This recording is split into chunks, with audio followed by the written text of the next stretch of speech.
boggles the mind to this day. The feminists were mad at me because I'd said chivalry was a good thing, because they said I did not appreciate the way chivalry had been used against women of hues other than my own. They claimed, right, that chivalry, particularly in the American South, or so we were told. I mean, like if Southern gentlemen were defending, well, white women against darker toned people, for example. And what's interesting is, of course, that had not been in my head at all. I'm a medievalist. I was thinking in terms of knights, right?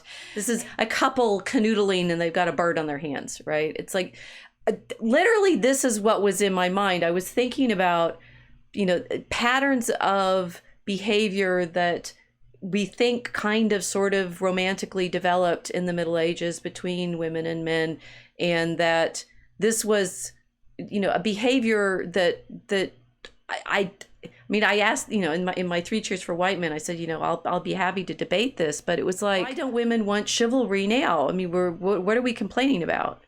Well, I was thinking as you were saying this, are they getting the word chivalry confused with chauvinism?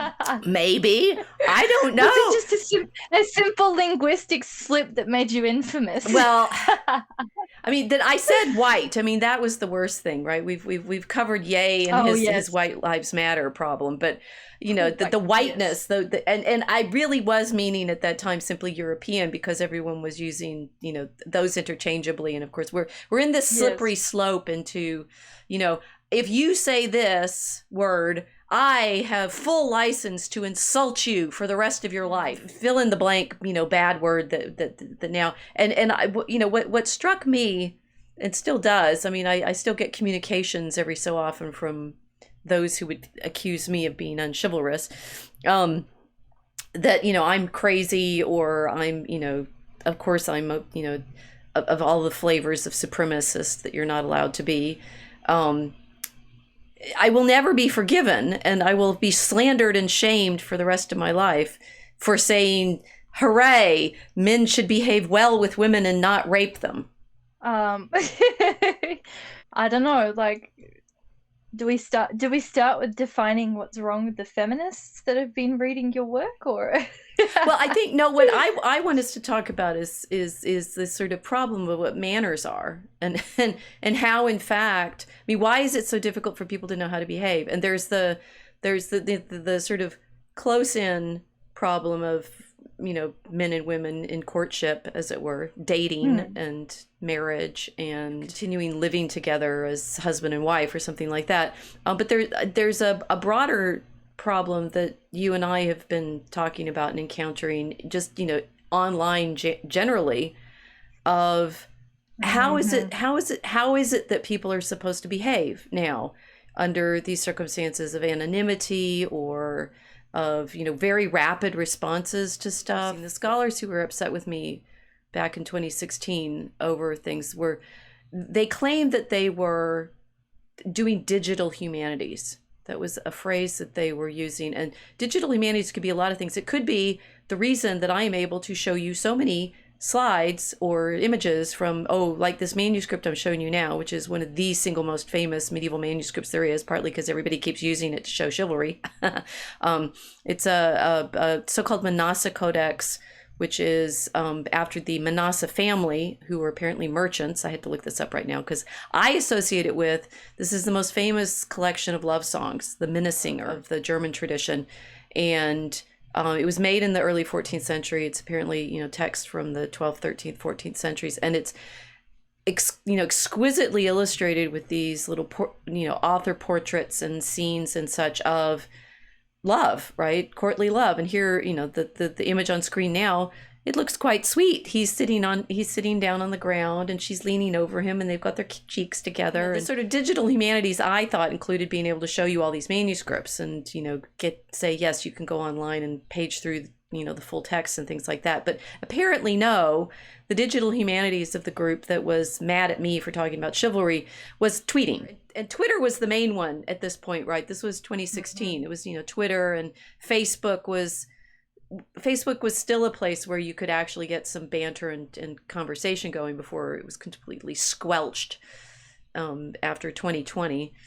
And we weren't on Telegram. I think Telegram already existed, but I didn't know about it. And Gab was kind of just getting started. How old is Gab now? And yeah, Twitter was it, right? So we have here this courtly imaginary of the way men and women should behave together, and the sexiness of their banter and interaction, and then people being mad at me on Twitter and calling me really disgusting names. So love makes them enraged, which is very interesting. Well, there's that, yes.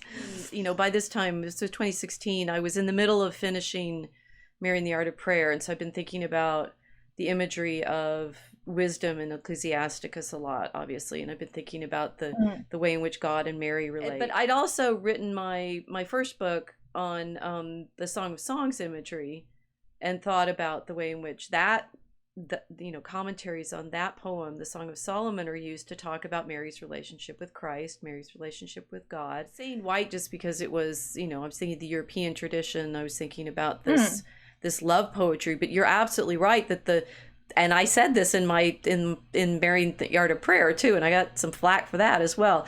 This tradition of love poetry and describing the beauty of the lady and all of her physical attributes and so forth, it's in the Song of Songs.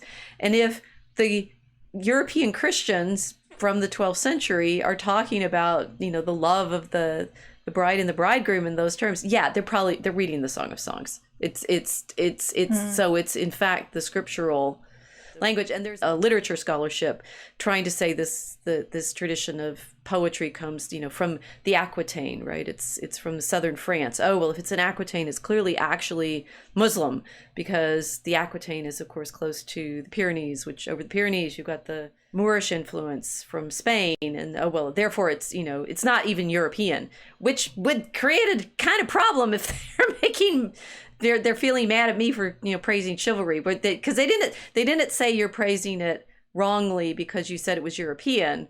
They said it's wrong to praise the Europeans for chivalry because basically all those knights were raping women constantly. Didn't you read the stories? And I'm like, okay, we are talking about here on the one hand an ideal of behavior, whether or not people are living up to it, versus your ability to critique people who are not living according to that ideal by invoking the ideal in the first place, right? I say men should not rape women. You say men raped women all the time, therefore you're racist. And I'm like, what? Yeah, and I'm saying they there's a conversation in the tradition that says they really shouldn't do that. Well, they did it. I'm like, okay, look. There's a difference between saying that people should behave in a particular way, say online, and saying people aren't behaving well.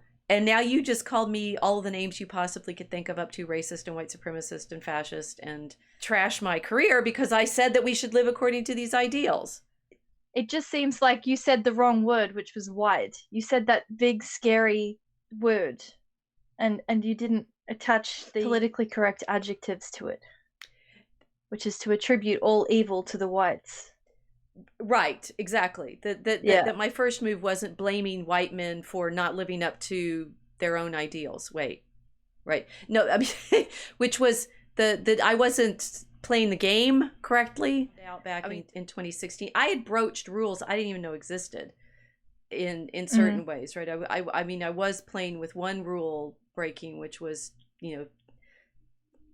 saying positive things about Western civilization at all, which is what I thought I was doing, right? I was saying, here we are. There's good, there's things to criticize about our culture, but there's also good things, and can we celebrate the good things, particularly those good things that are good for women in this chivalric European Christian culture, which were, the specific, what I said, a chivalry, saying that it is inappropriate for men to force themselves on women, and that we have that clearly in the medieval. I actually, look at this, I've got some texts. I might even have sources for this, that it's not, I mean, there's Christian layers to it, but we have things like that the kings were taking in the 11th century, so like the darkest of dark ages, in the sense of It's there up there with the pre-Crusades, right? Vikings are marauding everywhere. The Normans are about to invade England. The early feudalism, all you have are stories of one guy burning somebody else's castles down.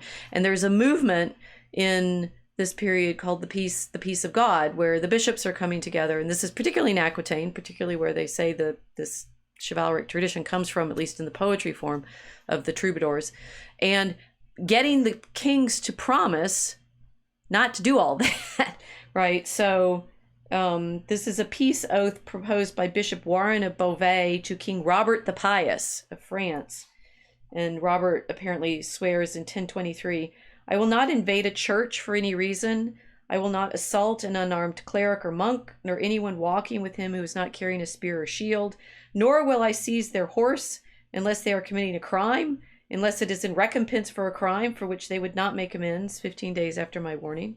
I will not seize villeins of either sex, or sergeants or merchants, or their coins, or hold them for ransom, or ruin them with exactions on account of their lord's war, or whip them for their possessions. I will not burn or destroy houses unless I find an enemy horseman or thief within, and unless they are joined to a real castle. I will not attack merchants or pilgrims, or take their possessions unless they commit crimes. I will not kill the animals of villeins except for my consumption or that of my men." It's like I can still do like warfare by like stealing all the property of the men in the land, but I won't do it unless I'm going to eat it. Look, Wild West, never mind that. This is the 11th century, right? Back in Europe. I was perfectly well aware of this when I was saying chivalry is a good thing. It's like, yeah, how are we going to tame this? I will not assault noble women in the absence of their husbands, or those who travel with them, unless I should find them committing misdeeds against me. And the same holds for widows and nuns. You are starting to see the kinds of problems that maybe even kings were being held responsible for. From the beginning of Lent until the end of Easter, I will not assault unarmed horsemen or take their possessions. And if a villain should do damage to another villain or horseman, the villains are unfree, right? So before I seize him, first I will make complaints about him and wait 15 days for satisfaction before punishing him, but no more than the law allows. And then along comes chivalry, right? And tries to say, there are limits, right? You guys are knights. You've got your sword. You've got your horse. You've got power, like absolute raw physical power. You've got the authority of the law because of the ways in which these communities have been developing for the last several hundred years, the absence of the power of the empire, right? And the kings are, obviously there's propaganda benefit in making these promises, but yeah, there's propaganda benefit in saying we will behave well. And what in one of the posts, I did a whole series of posts when the feminists came and said, you don't know what, you're evil. And I said, well, look, let's talk about what chivalry is. And I kind of went back in time. This is all in the blog, all linked to the 3 Cheers for White Men post, starting with what Tocqueville saw about Americans and how he said, women, and this was not in the South, he's talking about like New England, that American women were, able to walk around freely in the towns because if any man ever assaulted them, all the other men would come and get him, right? which is basically, it's like, if you don't have, Me Too, right? If you don't have the men in your society standing up against those guys who are going to show up and try to rape women, you need guns for one, right? Or something else, because without the actual support of the men in the society, men rape. And so I'm saying, look, that Tocqueville says that, and then I went back in time and went through, I've got another text, the Lancelot of the Lake, where Lancelot's promising that the Lady of the Lake is teaching him how to be a good knight. That's the same period with the Vikings, right? And it's like, what does everybody love about the Vikings? Oh yeah, they just rampage through everything and murder and kill, and it's great. Roar! I want to be a Viking in my video game, right? There's a whole cottage industry of making, cool Viking stuff, and they're pagan, and they're rioting, murderous thugs, or are celebrated as such. And here the Christians are promising not to steal stuff from their peasants.